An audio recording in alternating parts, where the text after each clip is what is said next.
देशस्य प्रसूतस्य शकासादग्र जन्मना स्वस्वाचरित्रं शिक्षेरे पृथ्व्यां सर्वमानवा।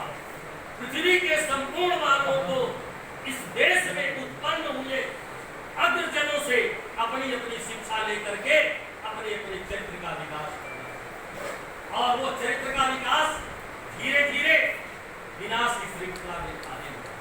उसका कारण ये कि हमारा सनातन कमजोर, क्यों कमजोर हुआ?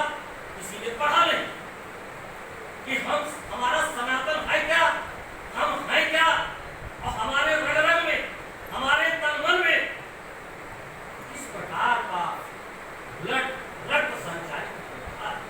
हम बड़े दावे के साथ कहते हैं,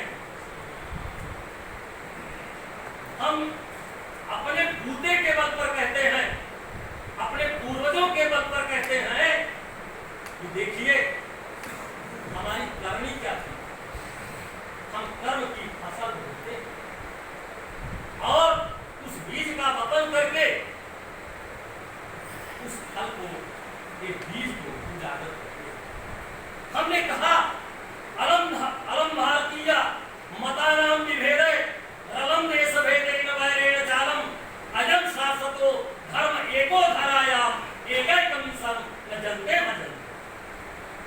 तुम जानते क्या, 500 वर्ष पहले बुद्ध जी आए तो पहले वो बुद्धू थे, ज्ञान चक्षु खुला तो वो बुद्ध हो गए।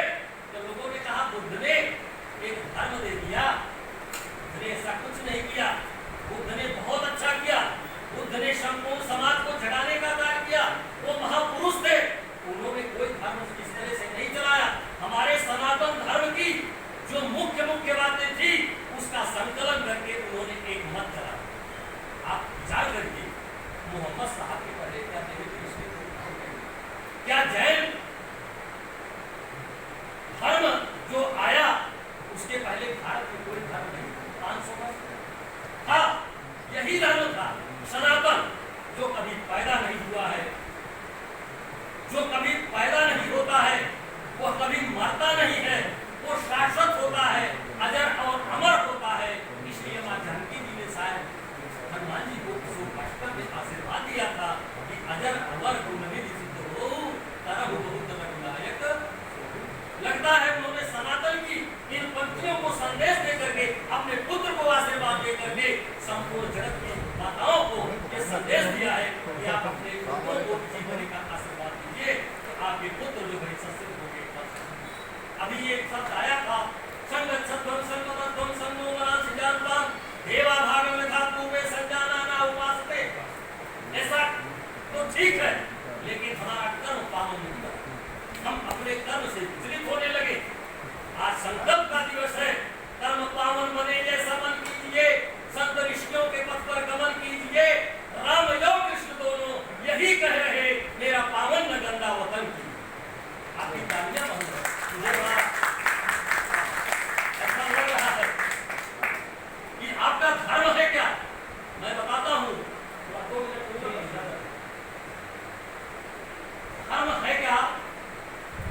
धर्म का मूल 10 लक्षण, और यही 10 लक्षण हमारे कृष्ण में, हमारे राम में, हमारे पुरोधा ऋषियों मुनियों में व्याप्त है। और इसीलिए हमारे देश का एक ऐसा व्यक्ति, एक ऐसा राजा मुंडको उपनिषद के सत्य के का अनुसरण करने के लिए वो काशी के बाजार में बिकता है, और काशी के बाजार में बिकता है, लेकिन उस सत्य का अनुसरण जो करता है वो सत्य में कहते ही कहलाता है। इसलिए कहा गया द्वितीय क्षमा दमोस्तेयम शौचम इंद्रिय निग्रह द्विविद्या सत्यम क्रोधो धर्मकम 10 लक्षण। ये धर्म के 10 लक्षण हैं। इन धर्म के 10 लक्षण को मैंने अपने YouTube चैनल पर सब व्याख्यान किया है, बहुत टाइम लगेगा। आज आपने हमको समय दिया और मैं बहुत बहुत धन्यवाद देता हूँ जो अपने कुल का